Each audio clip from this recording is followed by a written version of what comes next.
बिस्मिल्लाहिर्रहमानिर्रहीम। नाज़रीन अस्सलाम वालेकुम। मैं हूं आपका मेज़बान साबिर शाकिर वफाकी दारुल हुकूमत इस्लामाबाद से। कुछ ताज़ा तरीन ख़बरें। आज का दिन इंतहाई इम्पॉर्टेंट है, इंतहाई अहम है। सबसे पहले तो तमाम व्यूअर्स को रमज़ानुल मुबारक हो जी। अल्लाह ताला ये महीना हम सब के लिए, पाकिस्तान के लिए, हम वतनों के लिए बहुत ही रहमतें लेके आए और पाकिस्तान के लिए ख़ास तौर पे, और पाकिस्तान को जो मीर जाफ़र और मीर सादिक जो हमें नज़र आ रहे हैं, जो हमें नज़र नहीं आ रहे, और अगर वो दानिस्ता तौर पे पाकिस्तान को नुकसान पहुंचा रहे हैं और पाकिस्तान के ख़िलाफ़ किसी भी लेवल पे किसी भी साजिश का हिस्सा हैं, तो इंशाअल्लाह अज़ीज़ ये मेरा अक़ीदा है, मेरा यकीन है कि वो इस दुनिया में भी रुसवा होगा और आखिरत में तो उसने होना ही होना है। लेकिन अल्लाह ताला इस दुनिया में भी उसको इबरत का निशान बनाएंगे, इबरत का मुकाम बनाएंगे। ये तो मेरी तयशुदा एक फेथ है, यकीन है, यकीन कामिल है। आज का दिन दूसरे एतबार से इसलिए भी अहम है कि 3 अप्रैल तारीख़ है, आज इतवार का दिन है, छुट्टी का दिन है। लेकिन आज पाकिस्तान की तारीख़ में एक नई तारीख़ रक़म होनी है, और वह है तहरीक अदम एतमाद वज़ीर आज़म इमरान ख़ान के ख़िलाफ़। और ये पहला मौका है कि तहरीक अदम एतमाद जो है वो इतना बड़ा हवा बन गया है। और आखिरी दफ़ा ये मामला मोहतरमा बेनज़ीर भुट्टो के ख़िलाफ़ आया था, लेकिन इस वक्त जो है वो उससे भी ज़्यादा अहमियत इख्तियार कर गया है। नंबर्स गेम बिल्कुल वाज़ेह हैं और उसमें 196 नंबर्स अपोजिशन शो कर चुकी है। 196 नंबर्स होने के बावजूद परेशान अपोजिशन लग रही है।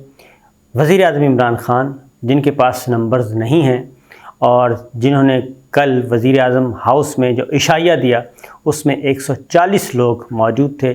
155 की उनकी स्ट्रेंथ है, कुल तादाद है कौमी असम्बली में अरकान पार्लिमान की, तो उसमें से 140 अरकान मौजूद थे। लेकिन इसके बावजूद वो कहते हैं कि मैं कहीं नहीं जा रहा, मैं मौजूद हूँ और ये अदम एतमाद का खेल आज ख़त्म नहीं होगा, बल्कि ये तो अभी चलेगा।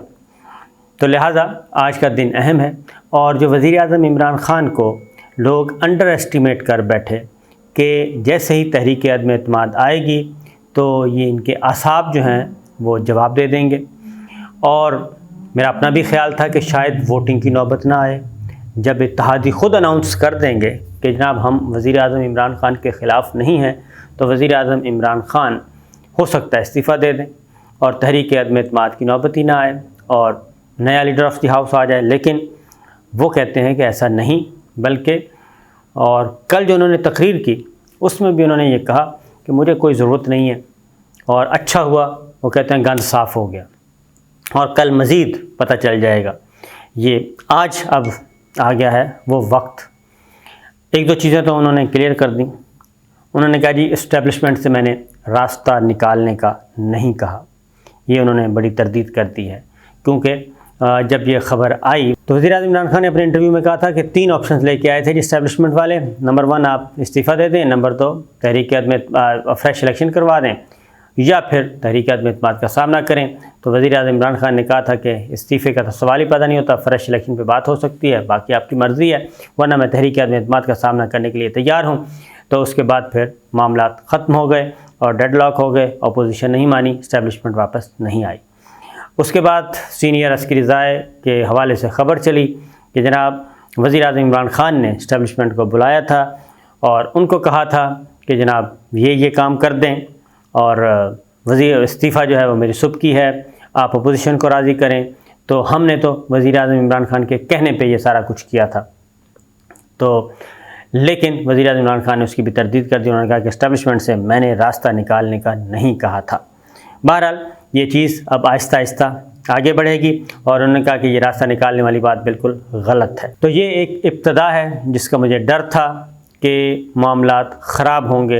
इस्टेब्लिशमेंट, मिलिट्री इस्टेब्लिशमेंट और पाक फ़ौज और वज़ीर आज़म इमरान ख़ान के ख़िलाफ़, और अब मामलात उसी तरफ जा रहे हैं, और ये एक बहुत ही बड़ा डिज़ास्टर होगा, ये मैं आपको बता रहा हूँ अभी से। बहरहाल आज वज़ीर आज़म इमरान ख़ान ने एक तो जी अपने कारकुनान को कह दिया कि वो पहुँचें और पूरे मुल्क में एहतजाज भी करें, पुरअमन एहतजाज, और डी चौक पहुँचें। तो उसका ये हुआ कि रेड जोन सील है, लेकिन पीटीआई के कारकुनान वहाँ पहुँचना शुरू हो गए हैं और रात भर वहाँ पे रहे और तराने गाते रहे, अपनी पार्टी के नगमे बजाते रहे, सब कुछ होता रहा। अब आज की स्ट्रेटजी क्या है? एक तो वज़ीर-ए-आज़म इमरान खान ने 140 अरकान पार्लिमान जिन्होंने कल शिरकत की थी इशाइये में, खाने में, वज़ीर-ए-आज़म हाउस में, उनसे इस्तीफ़े ले लिए हैं, नंबर 1।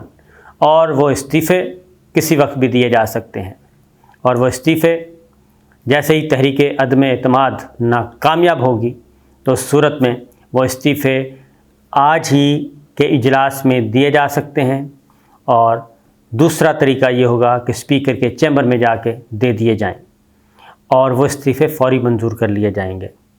तो लिहाजा जो लोग ये समझ रहे हैं, वज़ीर-ए-आज़म इमरान खान बार बार कहते हैं कि जनाब ये जो अचकन सिलवा के फिर रहे हैं, इनकी अचकनें जो हैं वो बेकार हो जाएंगी, उनको पहनने का मौका नहीं मिलेगा, यानी उनको वज़ीर-ए-आज़म का हल्फ उठाने का मौका नहीं मिलेगा। शहबाज शरीफ साहब की तरफ उनका इशारा था, और हमज़ा शहबाज दोनों बाप बेटे का नाम ले रहे हैं इमरान खान साहब। तो लिहाजा एक तो उनका आज बड़ा हथियार जो है वो ये हो सकता है, और अगर 140 अरकान पार्लिमान कौमी असम्बली से निकल जाएं तो उसके बाद एक अच्छा खासा बहरान पैदा हो जाएगा, और फिर नया लीडर ऑफ द हाउस के बजाय नए इलेक्शन की तरफ ही जाया जाएगा। दूसरा, आज उन्होंने क्या करना है, वज़ीर-ए-आज़म इमरान खान आज कौमी असम्बली में तकरीर करेंगे, क्योंकि एजेंडा जारी हो चुका है और उसमें तहरीक अदम एतमाद शामिल है, उस पर बहस भी होनी है, उस पर तकरीरें भी होनी हैं।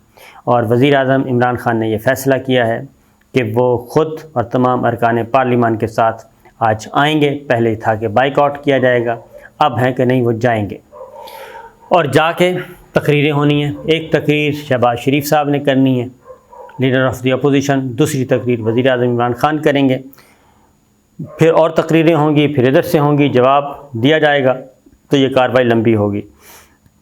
अब वज़ीर-ए-आज़म इमरान खान का प्लान ये है, काबीना का ख़ुसूसी इजलास बुलाया जाए और उसमें जो मेमो है, लेटर गेट, मेमो गेट, धमकियाँ मेज़ ख़त, उसको जनाब मंजर-ए-आम पे लाया जाए और उसका स्टेटस तब्दील कर दिया जाए, उसको सीक्रेट डॉक्यूमेंट का दर्जा उसका ख़त्म करें कैबिनेट, क्योंकि कैबिनेट कर सकती है बआसानी। और उसके बाद कौमी असम्बली में वज़ीर-ए-आज़म इमरान खान आएँ, एक तवील तरीन तकरीर करें, और तवील तरीन तकरीर में वो इतने तीर चलाएँगे अपनी गुफ्तगू में, इतने नश्तर चलाएँगे अपनी गुफ्तगू में कि इतना ज़िच करेंगे अपोजिशन को कि अपोजिशन मजबूर हो जाए मुश्तिल होने के लिए।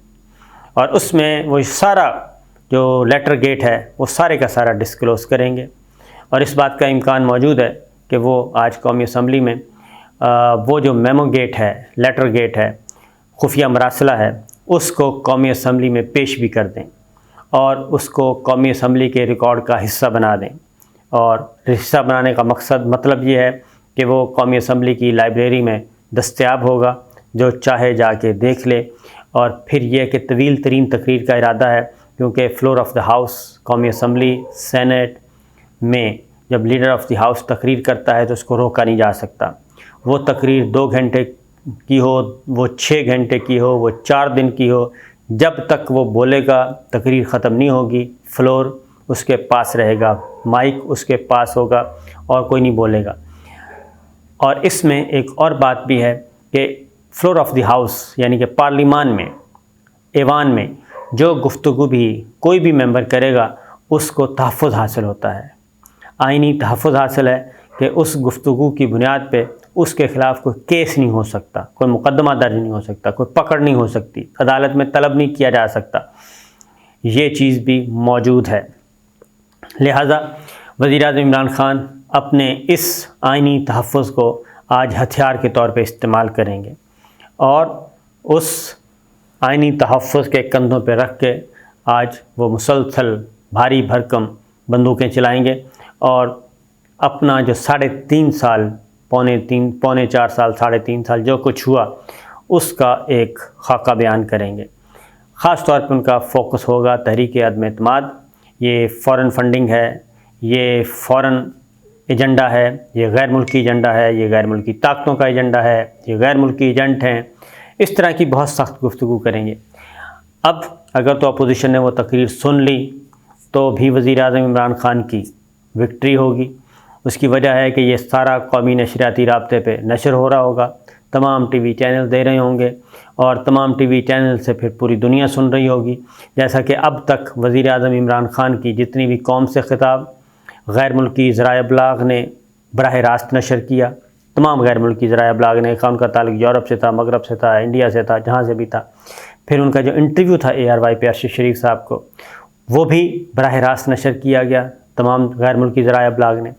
तो वो आजकल हॉट केक के तौर पे चल रहे हैं। तो इसी तरीके से जो कौमी असम्बली में ख़िताब होगा तवील तरीन, तो उस पर भी यही होगा। अब अगर इस दौरान हो गई हंगामा आराई, अगर हम हंगामा आराई हो गई तो वोटिंग नहीं हो सकेगी, और लड़ाई हो गई तो वोटिंग नहीं हो सकेगी। स्पीकर जो है वो इजलास मुलतवी कर देंगे। और आज अपोजिशन के लिए बड़ा इम्तहान का दिन है। अपोजिशन को हर सूरत में आज वोटिंग करवानी है और अपनी अक्सरियत ज़ाहिर करनी है। ये एक क्या कहना चाहिए, वो जुए शीर लाने के मुतरादिफ़ है कि इतना आज ये अबूर करना है। तो लिहाजा ये एक मामला है। बाहर गैदरिंग कितनी होती है वो एक अलग सवाल है। तो एमरजेंसी लगाने के लिए फिर ये सारे सिचुएशन अगर ख़राब हो गई, इसलिए अपोजिशन ज़्यादा खौफज़दा है आज, और ज़्यादा खौफज़दा अपोजिशन है, हुकूमत नहीं है। क्योंकि इमरान ख़ान साहब जो हैं वो तो तैयार हैं और उन्हें कोई, वो कहते हैं मुझे कोई परवाह नहीं है, मैं तो आराम से निकलूँगा बाहर, बनी गाला चला जाऊँगा और फिर जो भी आएगा उनको काम नहीं करने दूँगा। दूसरा एज उनको हासिल है कि वो जो आप इस्तीफ़े आ जाते हैं 140 और स्पीकर उनको फौरी मंजूर कर लेता है तो वो सारी सीटें खाली हो जाएंगी। ये एक नई मुसीबत होगी। और उसके बाद फिर पंजाब में भी इसी तरह का कोई खेल खेलने का इरादा है। तो बहरहाल मामला जो है वो कोई इतना आसान नहीं है। फिर ख़बरें चली कि वज़ीर आज़म PTI जो है वो प्लान कर रही है कि अदम एतमाद के मौके पे पार्लियामेंट लॉजेस में हंगामा आराई हो, पार्लियामेंट में हंगामा आराई हो और ये सब कुछ हो, और उसमें कोई किचन कैबिनेट ने फ़ैसला किया है। तो वो सारी चीज़ों की तरदीद कर दी है कि हम वज़ीर आज़म इमरान ख़ान ने ख़ुद और वज़रा ने ख़ुद कि हम बड़े आइनी तरीके से तमाम रास्ते आइनी इस्तेमाल करेंगे आज की अदम एतमाद की कार्रवाई के दौरान। तो बहरहाल मामला भी वहीं तक फंसा हुआ है जी। और अगर बाहर लोगों की अक्सरियत, यानी कि बाहर लोग ज़्यादा आ जाते हैं, PTI के वर्कर्स आ जाते हैं, तो उसके बाद तो मामला मज़ीद, वो क्या कहते हैं कि चार चांद लग जाएंगे PTI के मामले को। तो ये है सूरत हाल। और उसकी एक और वजह भी बता दूं कि क्यों परेशान है अपोजिशन और हुकूमत को मुतमईन है। पार्लियामेंट हाउस के अंदर ना रेंजर जा सकती है, ना पुलिस जा सकती है, ना FC जा सकती है और ना ही फ़ौज जा सकती है। और हुकूमत चूँकि अभी तक वज़ीर आज़म इमरान ख़ान की है, वज़ारत दाखिला उनके पास है, और किसके हुक्म पे अंदर जाएंगे? तो अंदर सिर्फ सार्जेंट एट आर्म्स होते हैं जो कि कौमी असम्बली के, पार्लियामेंट के अपने ही सिक्योरिटी के लोग हैं। तो ये सब कुछ हो रहा है, सिक्योरिटी टाइट है, रेड जोन सील है, लेकिन इसके बावजूद हालात नॉर्मल नहीं है। इस सारी प्लानिंग की वजह से जी अपोजिशन जो है वो परेशान, पुरसान हाल उसका कोई नहीं है। बिलावल भुट्टो साहब ने प्रेस कॉन्फ्रेंस की। उन्होंने कहा कि 12वां शख्स जमहूरी अमल को नुकसान पहुंचाने की कोशिश करेगा और इसके लिए हम बिल्कुल तैयार हैं। और वज़ीर आज़म इमरान ख़ान पे उन्होंने इल्ज़ाम लगाया। उन्होंने कहा जी कि ये जो कुछ किया जा रहा है, ये लगता ये है कि ना ये खेलने या ना ये खेलेंगे और ना ही खेलने देंगे। तो ये सूरत उस तरफ जा रही है। और वज़ीर आज़म इमरान ख़ान पे उन्होंने इल्ज़ाम लगाया कि जनाब ये सब कुछ गैर जमहूरी तरीके से मामले को ख़राब करने की कोशिश की जा रही है। दूसरी जानिब शहबाज शरीफ साहब मैदान में आए। उन्होंने कहा कि गद्दारी का मुकदमा सबसे पहले इमरान ख़ान के ख़िलाफ़ दर्ज होना चाहिए और उसकी रीज़न है। उन्होंने भी एक प्रेस कॉन्फ्रेंस की। तो अपोजिशन के लोग जो है मुसलसल प्रेस कॉन्फ्रेंस कर रहे हैं और आज सारा दिन कल करते रहे, क्योंकि वज़ीर आज़म इमरान ख़ान ने कल क्या क्या किया वज़ीर-ए-आज़म इमरान ख़ान ने कल 3 दफ़ा वो अपेयर हुए, 3 दफ़ा वो मुखातिब हुए कौम से, और कल फिर मुखातिब होंगे। सवाल जवाब की लंबी नशिस्त हुई उनकी बराह रास्त लाइव कॉल्स के ज़रिए, उसमें भी उन्होंने बहुत सारे पैगाम जो हैं वो कन्वे किए, इस्टेब्लिशमेंट को भी कन्वे किए, मीडिया हाउसेस को भी कन्वे किए, और बहुत कुछ उन्होंने कहा। फिर उन्होंने कल जो तकरीर की पार्लियामेंट अपने वज़ीर-ए-आज़म हाउस में, उसमें भी उन्होंने बहुत सारी चीज़ों को कन्वे करने की कोशिश की। तो बहरहाल गेम इज़ ऑन, और गेम ऑन है, अपोजिशन के पास नंबर्स हैं, लेकिन इसके बावजूद हुकूमत यानी कि वज़ीर-ए-आज़म इमरान ख़ान ने इस खेल को इंतहाई पेचीदा बना दिया है, मुश्किल बना दिया है, और मुझे डर है कि ये पुरअमन तौर पे ये चीज़ें शायद आगे ना बढ़ सकें और मामलात कहीं बहुत आगे ना चले जाएं। तो अल्लाह ताला से दुआ है कि ये जो मामला है, ये जो इवेंट है, इसको बेहतर तरीके से ये हो जाए और पाकिस्तान के निज़ाम को, पाकिस्तान की जमहूरियत को, पाकिस्तान के ये सारे सिस्टम को नुकसान ना पहुँचे, क्योंकि वरना फिर जो है वही होता है, फिर मेरे अज़ीज़ हमवतनों वाला काम हो जाता है। इजाज़त दीजिए, अल्लाह हाफ़िज़।